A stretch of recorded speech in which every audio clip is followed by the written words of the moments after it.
That's www.noblegoldinvestment.com. Noble Gold Investments is pleased to let you know that gold is the best investment in the year 2022.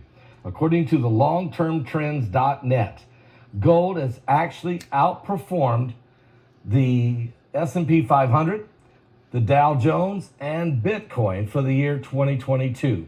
Had you invested in the S&P 500 a year ago, you would have been down 20% of value.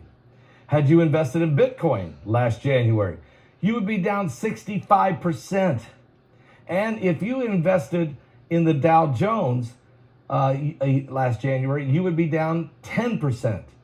But if you had invested in gold, you would have been positive about 12%. And this is the year they expected to even go higher.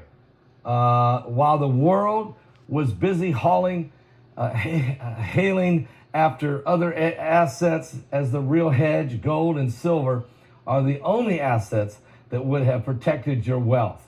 So join the thousands of others by opening a gold IRA or silver IRA with noblegoldinvestment.com. That's www.noblegoldinvestment.com.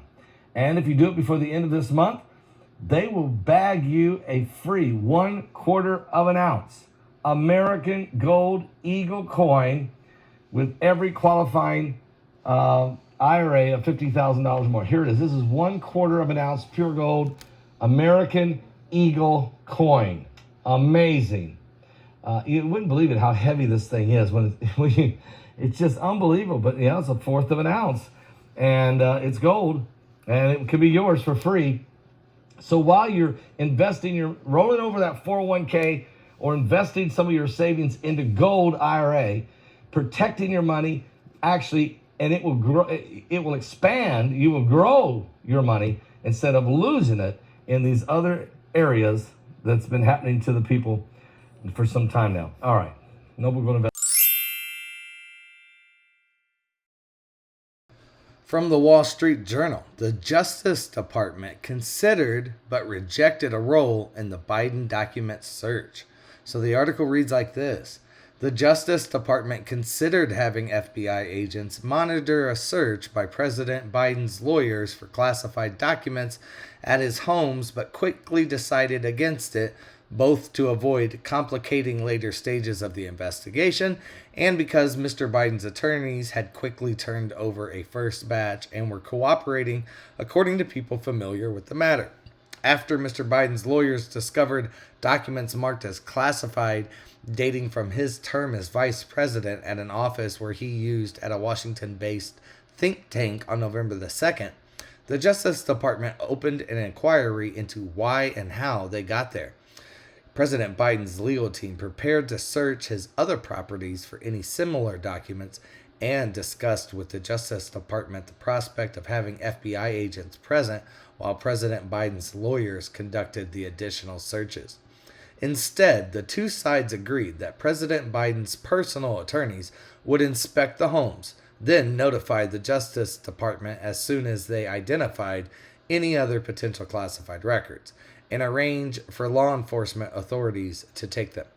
Those deliberations, which haven't previously been reported, shed new light on how the president's team's efforts to cooperate with investigators have thus far helped it avoid a more aggressive action by law enforcement.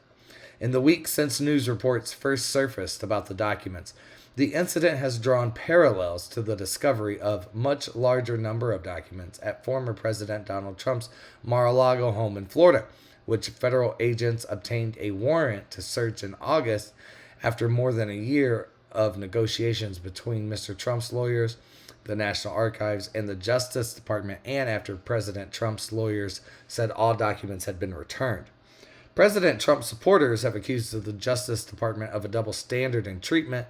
President Biden's supporters have pointed to the president's legal team's cooperation and swift moves to inform the Justice Department of those documents' discovery as a key difference.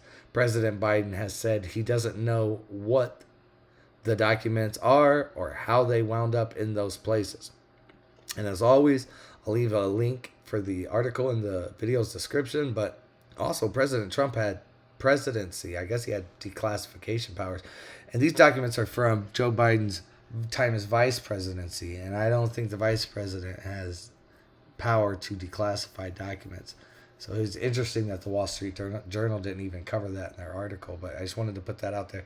But anyway, guys, the comment section's open below. You guys can go ahead and let me know what you think. Like and subscribe. And I'll see you guys on the next video.